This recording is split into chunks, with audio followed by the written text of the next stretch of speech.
ഒരു നായയ്ക്ക് നമ്മൾ കൊടുക്കുന്നത് ഭക്ഷണവും സ്നേഹവും മാത്രമല്ല, നമ്മളറിയാതെ നമ്മുടെ ജീവിതത്തിൽ ഒരു ഭാഗം തന്നെയാണ് അവർ സ്വന്തമാക്കുന്നത്.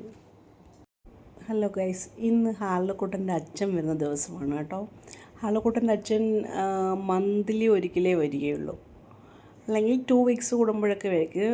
നാഗർകോവിലാണ് അച്ഛൻ വർക്ക് ചെയ്യുന്നത്. അങ്ങനെ ഹാളുവിൻ്റെ അച്ഛൻ വരുന്നതെന്ന് കേട്ടത് മുതൽ ഹാളുക്കുട്ടി ഇങ്ങനെ വെയിറ്റ് ചെയ്തിരിക്കുകയാണ്.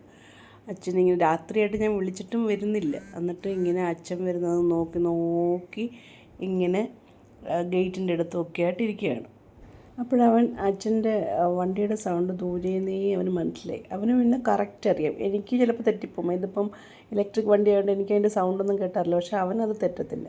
അപ്പോഴേ എൻ്റെ അടുത്ത് തുടങ്ങിയപ്പോഴും ഇപ്പം അങ്ങനെ അതുകൊണ്ടാണ് ഞാൻ തുടലിട്ടേക്കുന്നത്. അല്ലെങ്കിൽ അവന് ഇങ്ങനെ ഈ ലീശ് ഇടത്തില്ല. കാരണം എന്ന് വെച്ചാൽ അവൻ വീടിനകത്തല്ലേ.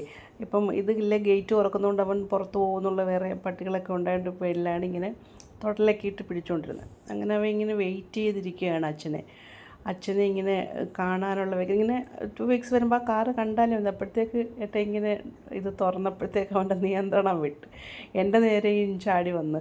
കാരണം അമ്മ എന്നെ എൻ്റെ തൊടലിന്ന് വിടാന്നുള്ള രീതിയിൽ എൻ്റെ ദേഹത്തോട്ട് ചാടി വന്നിട്ട് അങ്ങ് കിടന്ന് ഭയങ്കര വെപ്രാളമാണ് അച്ഛനെ കണ്ട. ഏട്ടാ അവിടെ കാറിലൊക്കെ പുറല് വീണമെന്ന് തോന്നുന്നു. അപ്പോഴത്തേക്ക് കാറിലൊക്കെ ചാടി കയറി അച്ഛ ഇറങ്ങച്ച എന്നും പറഞ്ഞ് ഇങ്ങനെ ഇരിക്കുകയാണ്. എന്നിട്ട് ഇങ്ങനെ അവനങ്ങ് കണ്ടതിൻ്റെ ആങ്സൈറ്റി, ഇവരുടെ സ്നേഹം നമുക്ക് പറഞ്ഞറിയിക്കാൻ പറ്റാത്ത ഒന്നാണ്. എന്തൊരു സ്നേഹമാണെന്ന് പറയുമ്പോൾ ഇപ്പം ആഴ്ചയിലും മാസത്തിലും ഒക്കെയാണ് ഏട്ടനെ കാണുന്നതെങ്കിലും അവനങ്ങ് ഭയങ്കര ഹാപ്പിനെസ്സാണ് അവരെ കാണുമ്പോൾ. ഇപ്പം ഞാനും അവന് മാത്രമല്ലേ ഉള്ളൂ. അപ്പോഴിങ്ങനെ ഏട്ടൻ വരുമ്പം ഭയങ്കര സ്നേഹമാണ്. അവൻ്റെ അച്ഛനും വണ്ടിയിൽ നിന്ന് ഇറങ്ങാൻ പോലും സമ്മതിക്കത്തില്ല. ദേഹത്ത് ചാടിക്കയറി. ആദ്യം ഏട്ടനാണെങ്കിൽ ഇങ്ങനെ ഈ ഡോഗിനെ മേടിക്കുമെന്ന് പറയുമ്പോഴേ ഏട്ടന് ഇതൊന്നും അത്ര ഇഷ്ടമുള്ളായിരുന്നു. പക്ഷേ ഇപ്പം അവൻ്റെ മുമ്പിൽ അടിയറവ് പറഞ്ഞു. ഇപ്പം അവനില്ലാതെ ഏട്ടനും പറ്റില്ല. അങ്ങനെ ഇപ്പം അവൻ കയറി ഭയങ്കര സ്നേഹപ്രകടനം എന്ന് പറഞ്ഞാൽ എൻ്റെ അടുത്ത് ഈ തൊടലഴിച്ചു കൊടുക്കാനങ്ങ് പറയാണ്. അങ്ങനെ തൊടലിടാറില്ല അവന്. അങ്ങനെ അച്ഛൻ വന്നിട്ട് അച്ഛനകത്തോട്ട് കയറാൻ പോലും സമ്മതിക്കത്തില്ല.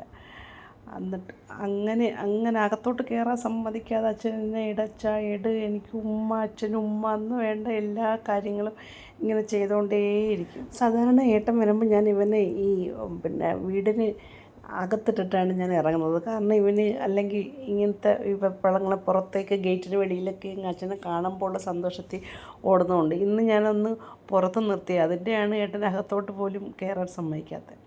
പിന്നെ അകത്ത് വന്ന് അവൻ ഉടനെ സെറ്റിയിൽ ചാടിക്കയറി സെറ്റിയിൽ കിടന്ന് ഉമ്മയൊക്കെ കുറേ വാങ്ങിച്ച്. പിന്നെ അച്ഛൻ TV കാണാൻ പോയപ്പോൾ മുകളിൽ പോയി TV കാണാൻ ഒരു തരത്തിൽ കേൾക്കത്തില്ല. പിന്നെ അച്ഛൻ കിടക്കാൻ വന്നപ്പോൾ അത് കണക്ക് ബെഡിൽ കയറി. ഏട്ടൻ ബെഡിലൊന്നും കയറാൻ സമ്മതിക്കാത്തതായിരുന്നു. ഇപ്പോൾ അച്ഛനെക്കാട്ടി മുമ്പേ ആവുമ്പോൾ ഫോളിനായിരുന്ന് ബെഡിലിങ്ങനെ ഇരിക്കുകയാണ്.